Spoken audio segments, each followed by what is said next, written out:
want to talk to the Irish shaman. Oh, okie dokie. Owen in Ireland. You're live with Eric and V. How are you doing? I'm good. How are you? Doing good. Doing all right. Waiting for the caffeine to kick in, actually, but so-so. What's up? What do you want to talk about today? Well, I've been listening to your show and the Atheist Experience for about a year and a half, tossing around the ideas, trying to come to terms with a lot of the objections and so on. And I've come to a position where I understand shamanism as something different from either a religion or a science. And so I just thought it might be interesting for your listeners if I called in and tried to give you what I flatter myself as a slightly different perspective on these issues. And so long as it's something that we can have a dialogue about, I'm happy to. Yeah, happy to well, hear I about hope it. so. Yeah, what do you believe and why?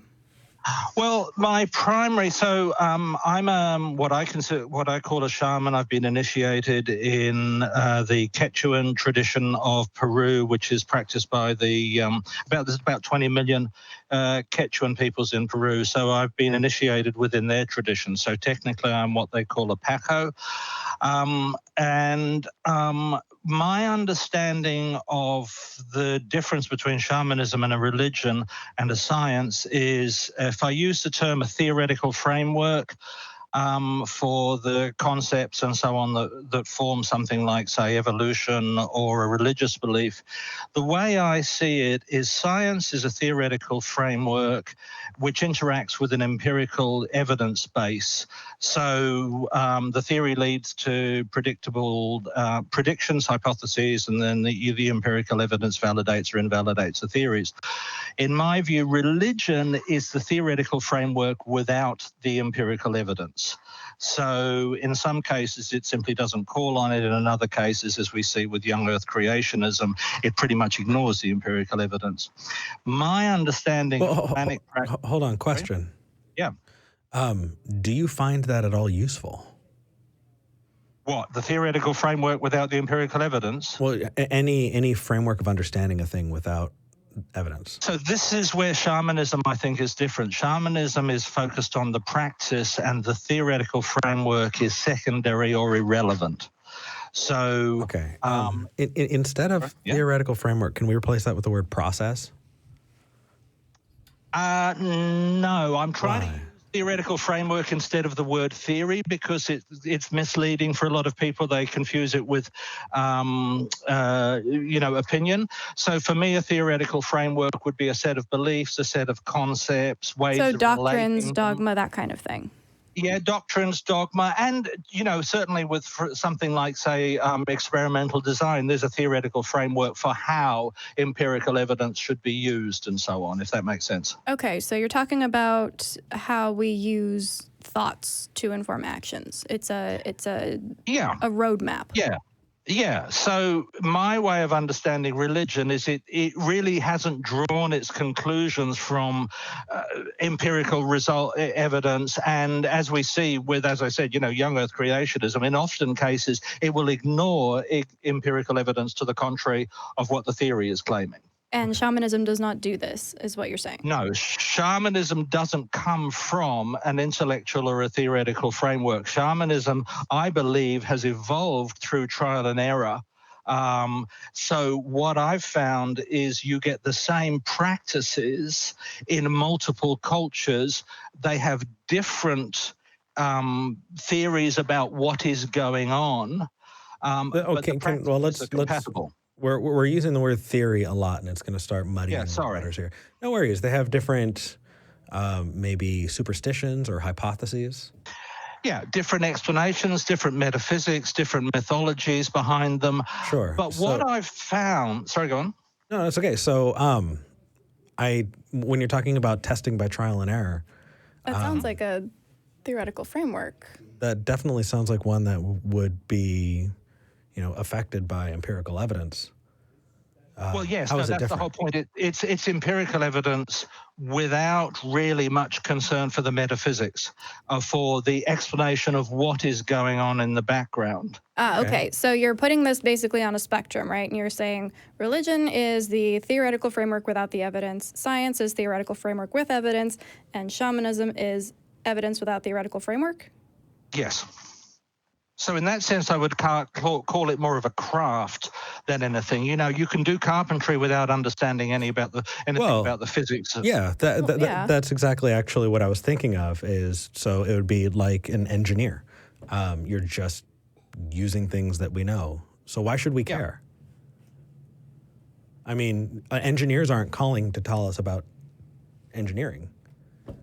Why are you calling us to tell us about shamaning if that is just all it is?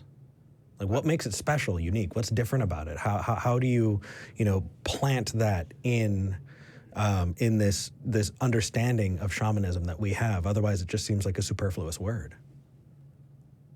I'm sorry, what seems like shamanism seems like a superfluous word? Well, if you're just framing it as a profession, I'm framing it as a cultural practice. I mean, in particular, a spiritual practice that occupies the same place in cultures as science does for some and religious does for others. Well, hold on. So how could you say that when you're comparing apples and oranges? You yourself said that there's a methodology to science, and even you're saying there's a methodology to religion, but there's no methodology to what you're saying. So how is that even? Those feel way too disparate to compare. I just want to know who's using science for spiritual practices. That sounds like fun. No, I meant it occupied the same place in people's lives and in culture as religion does for some. Science is a way of understanding the world, and acting within it occupies a similar role as a body of cultural practices, is what I meant by that. Not that you can put the two together. I've got a question then. So I'm assuming you think that shamanism is somehow better, or at least as effective. Is that your premise, that maybe the way we understand religion or science is limiting in some way and shamanism is better? No, number one is science. Any belief system or any practical system must be at least coherent with science. You can't contradict verified objective empirical evidence. I agree with that. Just because it suits you. For me, my understanding, my experience of shamanic practices is that they can have, there are practices that I can perform which have predictable, regular results for people. But what I cannot do is distinguish between whether those results are the placebo effect or the results of some form of spiritual metaphysics that people want to come up with. Now, when I say the placebo effect, I don't dismiss the placebo effect as a genuine biological effect that happens within agree. people. So what I am offering here is that there is a way of pursuing what people would look on as religious or spiritual practices that have a benefit, but for which we don't have satisfying or metaphysics. Some people might believe in one metaphysics or the other, but I have literally watched indigenous shaman switch their metaphysics when comparing techniques with other people and not regard the change in the explanation for what is going on in the background as particularly important. Yeah, well, that sounds like science to me. Just the scientific method, at least. Here's something we know happens. Let's figure out why. And I'm willing to adapt that as I get new evidence for things that convince me. I'm thinking about an analogy here, and tell me if I'm off with this. So how about there's a movie, right? And everyone goes to see this movie. It's a real tearjerker. It's going hard for the Oscar, right? And people go and they cry. And that is a psychological and physiological experience that is shared across multiple audiences. It's repeatable. People will cry at this movie. And just because the crying at the movie has any kind of, that doesn't say anything about the way the world works necessarily. It's just something that you do and you can do. If you go see this movie, I feel like crying, I'm going to go see this movie and cry. Is that kind of the same concept? Yeah, I can do a particular ritual or a healing ceremony on a particular person with a particular type of condition, and I'm going to get this effect at the end of it. And I can do that on different people for the same condition in the same way, and I'll get the same results. And I can encounter shaman from different traditions who have a completely different understanding of what that procedure means in a metaphysical sense, but who follow the same procedure in the same circumstances and get the same results. Okay. My only caveat there would be making sure that the shamanistic approach was not superseding the scientific one in that instance. I'm actually, yeah, and in my case, I would never do that. I mean, science.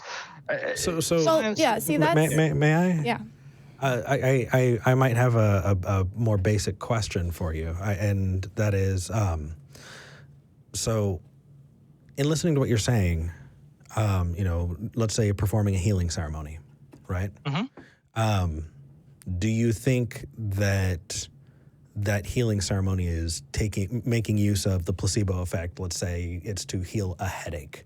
Somebody thinks that their headache's going to get better, and hey, it gets better because placebo effect has shown that that's kind of a thing, or pain management, or sleep better, mm-hmm. or one of those things, right? Yep. Yep. Are you telling them that, or do they think that there's some kind of magic going on? I've performed procedures on people, particularly here in Catholic Ireland with older folks who may not take a particularly open view to shamanism. I've performed procedures on people like that without explaining to them what it is I'm doing. Okay. It's certainly been because they have a particular thing that they're looking for.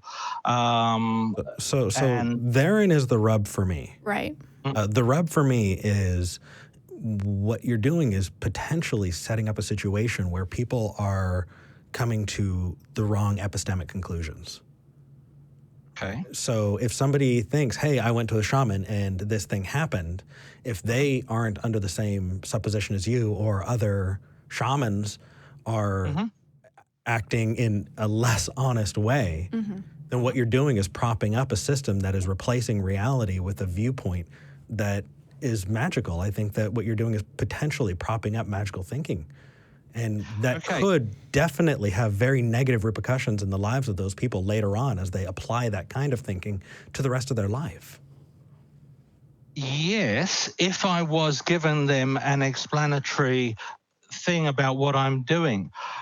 I'm not saying this caused that. In my own mind, I do not know whether it is just the placebo effect or whether something of a spiritual, metaphysical nature is occurring. I literally don't know which of those is true. What I do know is whether I believe one or the other doesn't make any difference to the effectiveness of the practice in helping people. This is where I see the difference between shamanism and religion or a science.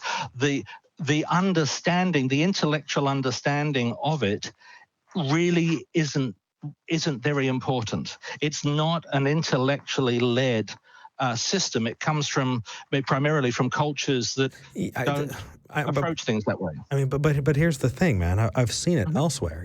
I've seen other shamanistic type groups. I've seen, brujeria, in culture. I've seen voodoo, and mm-hmm. and things that kind of borrow from that. And in each of those cases, you have this fertile ground for magical thinking.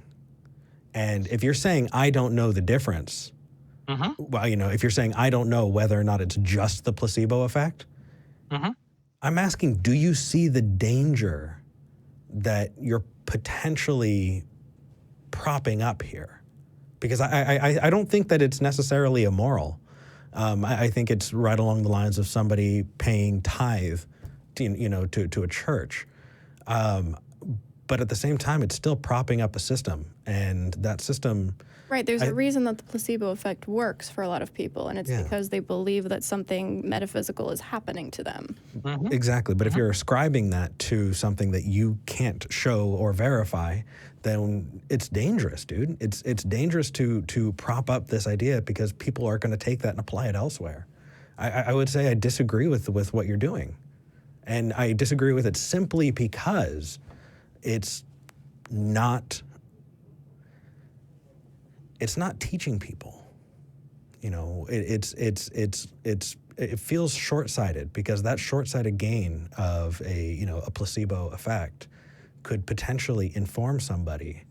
You know, I don't know if you've so I was on Reddit actually, and what's his name? Jim Bakker? Yeah, Jim Bakker. He's been ordered by a court to stop selling colloidal silver as the cure to the coronavirus. Yep. Because he was selling colloidal silver and saying that it cures the coronavirus. That viewpoint, you know, that ascribing to something and well, it's not science, you know, and no, it's not verified, but it could work, you know, where you're seeing benefit in it. And I could honestly be absolutely charitable and be like, you know, you are the guy who is going to be absolutely charitable, you know, or not absolutely charitable, absolutely honest and ethical in your dealings. You're opening the door for the Jim Bakkers or Bakers. Okay, it is shoddy magical thinking is the one thing about the areas I work in that causes me the most concern. Mm-hmm. And I'm glad. When I do teach this stuff, the one thing I try to emphasize more than anything else is we don't know and we don't understand, and don't be claiming certainty. But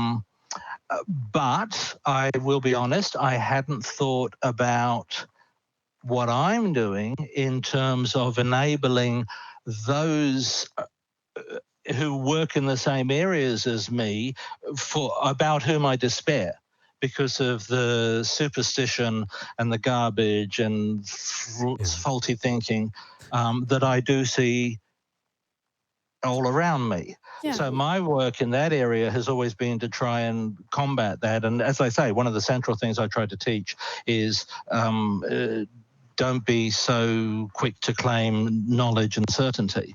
I personally work from the basis that we probably don't have the ability to fully understand the universe. It's probably too complex for creatures at such an early stage of evolution as us.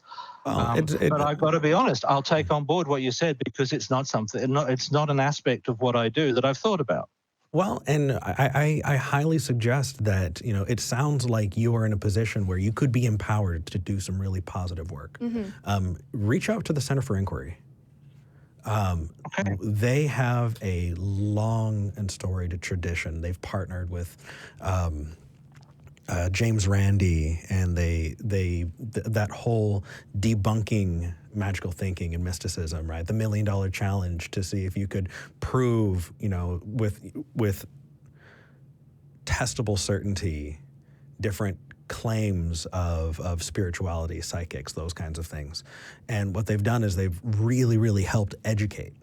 And I think that giving them a call, you could take what you know and help to take dishonest actors out of the pool. I think overall, I still disagree, but I already made that clear. But I think that there's serious potential to you doing some serious good there. And let's also remember, like, there are ways to do this that don't rely on magical thinking as well. And at the risk of incurring the wrath of the comment section, I'm going to tell you something about myself. I read tarot. And I read it for other people sometimes. And what I do is I explain there is no predictive power in these things. There is nothing supernatural that's happening here. But what it's doing is it's giving you another way of looking at a situation, right? If you get stuck in your head, you're going to be thinking about things in one way over and over and over again, and it's hard to get out of that cycle sometimes. So when you have these different pictures and you're being asked, how does this relate to what you're going through right now? What does this card mean to you? That's not saying that the card has any inherent properties, but that's saying that that's inviting you to look at things from a different perspective and maybe walk away feeling like you have a new angle to approach a situation from. And that doesn't take away anything from the experience. People still leave feeling like, oh, that was a good talk. I feel like I went to therapy, or like had a good conversation with a friend, because it was prompts to get people to think. The tools we use don't have any inherent value, and they are not moral or amoral. It's how we use them. And we're not saying that if you're part of a culture that uses tools, that's bad. We're not saying that the tools themselves have any inherent power for good or evil. It's just making sure that when you are using them, you're using them responsibly, and you're making room for play, and you're making room for fun, and you're making room for fantasy, if that's what you like. But you're also educating people and dispelling potential magical thinking. Okay. Yeah. Well, I've just finished teaching a weekend course on the tarot, so that's quite opposite. Well, rock on, man. This has been a really good call. I'm glad that we talked to you. I think. Yeah, thank you, and thanks for the new perspective. Absolutely. Yeah, call back if you have any more updates. Definitely. Take care, brother. Thank you. Take care.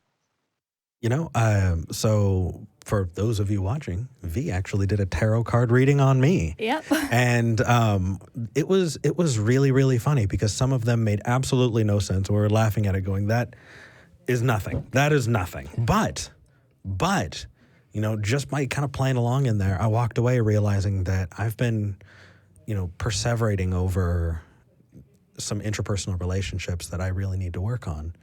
And I went out and did that, and I felt better for it. And it just, I kind of helped categorize those things that I was thinking about, and it was nice. Yeah, and there was no magic. There was no woo. It was just people having a conversation using prompts that we rely on like stories, like movies. Absolutely. All right, let's talk